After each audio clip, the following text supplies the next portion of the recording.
Hello everyone, my name is Gyarados Gamer, and this is Diablo 2.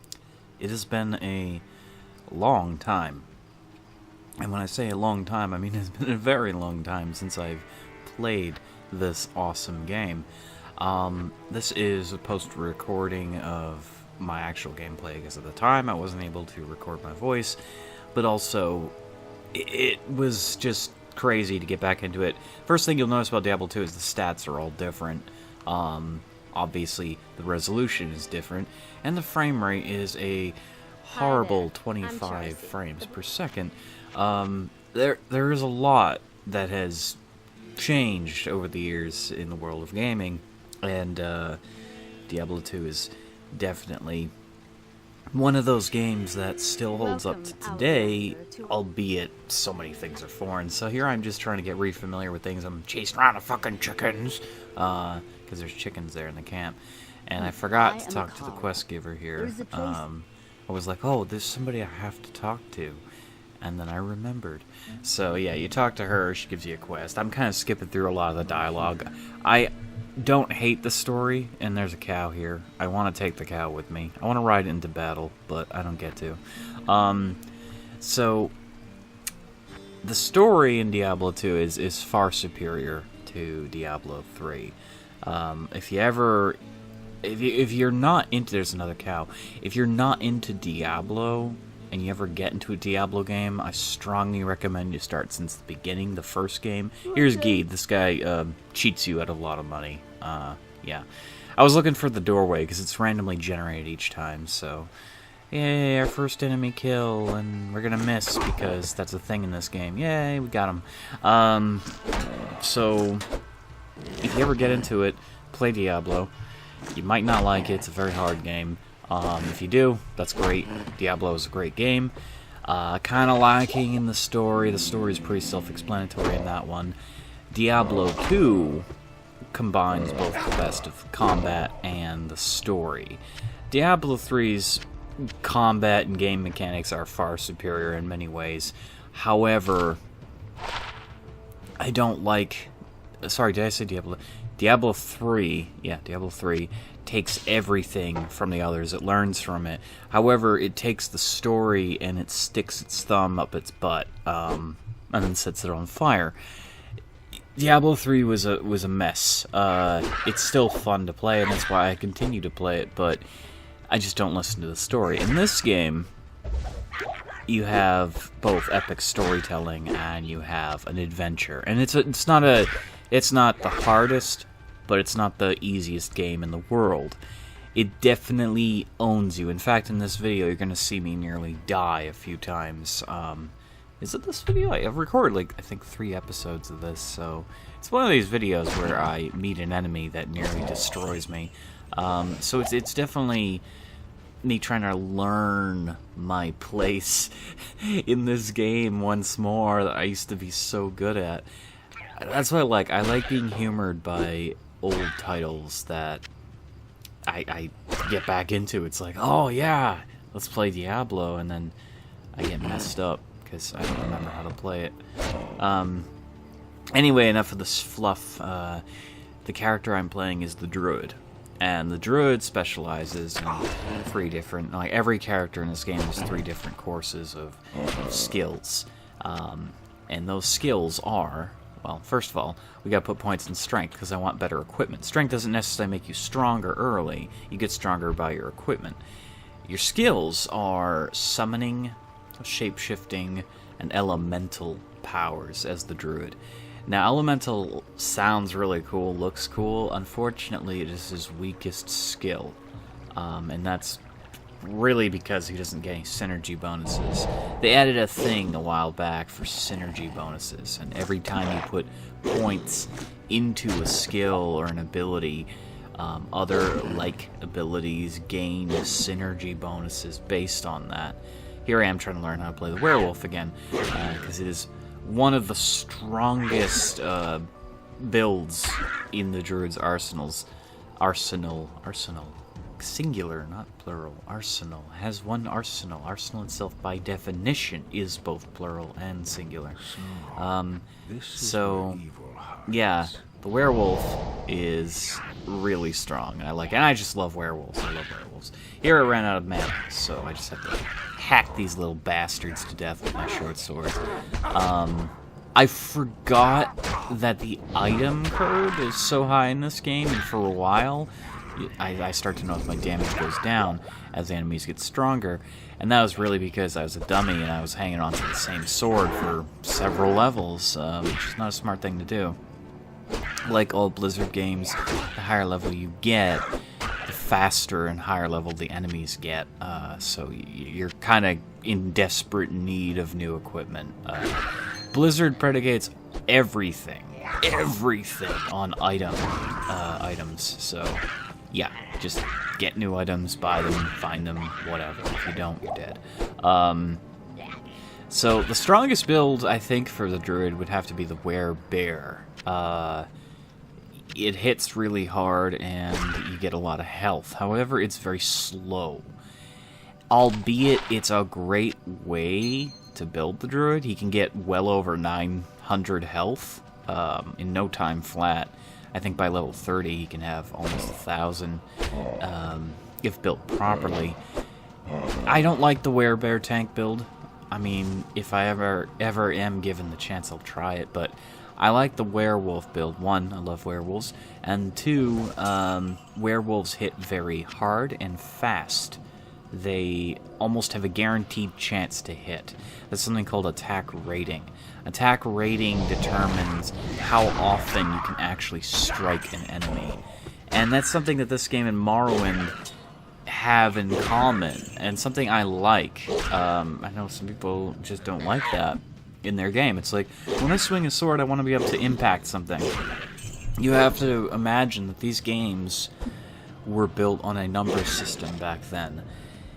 If you could strike something each and every time, the game would not only be too fast, but it just would mess up the entire system, the system of numbers. In Diablo, it's a skill-based game. Not like, oh, you're not good enough to play this game. No, your character's skills determine everything. So if you're able to strike an enemy each and every time, what's the point of using your skills? They want you to be like, oh shit, I don't have enough attack rating to attack this monster. So you may have to use a skill. And therefore, the consumption of mana. And therefore, you have to think about what skills you're using, because not all skills are created equal. In fact, some skills later on in the higher difficulty levels of Diablo 2 become useless. Something that was a problem with the Necromancer. The Necromancer was my favorite character class in this game, until they added the expansion and released the Druid, and thereby sealing the fate of the Necromancer when they added in synergies, because he got boned, literally, haha, because he has skeletons. He got boned when it came to synergy bonuses. The only useful abilities he still had were his curses, and good fucking luck building an attack Necromancer. You might as well build a paladin with cursed weapons. I mean, you get abilities that are actually useful, and you can still curse enemies. And that was another thing. Giving characters skills that they wouldn't normally have was a cool concept. I didn't like it, though, in practice, only because after a while you'd find like a weapon on your Amazon or your sorceress that gave you Poison Nova or gave you, the Holy Hammers, and then it's like, this character is even better than my my previous character. Why do I even have them? I mean, in some circumstances, I can't talk today because I just woke up and I decided to record for some reason while I'm killing the fallen. That was a big zombie. So one of the things is, you're gonna still have characters that are better in certain abilities because they have either synergy bonuses backing them up in levels, or you have other abilities that frankly just pull into it, no synergy required. In the case of the werewolf, werebear, there are runic word combinations that can turn other characters into these characters. Very hard to come by. Once you get it, it's pretty nice. However, you'll never be as strong as a druid with max levels in lycanthropy and the werewolf werebear respective skills. Same thing with the sorceress. Oh, I got Frost Nova on my necromancer. Well, that's all well and good, but sorceress with level 20 Frost Nova and any synergies that tie into that, or her ice mastery abilities, you're just not gonna hit it as hard. I mean, that's what it is. So they tried to add in these exterior abilities to weapons and armor, and I know they mean well, and they can be fun, but that's all they are. They're fun. They're not necessarily as useful as they could be. Here I am doing the painstaking process of identifying every fucking item that I unlock, and I found a charm. Charms are nice. They added them in, I believe, on the they got a better shield, so that was nice.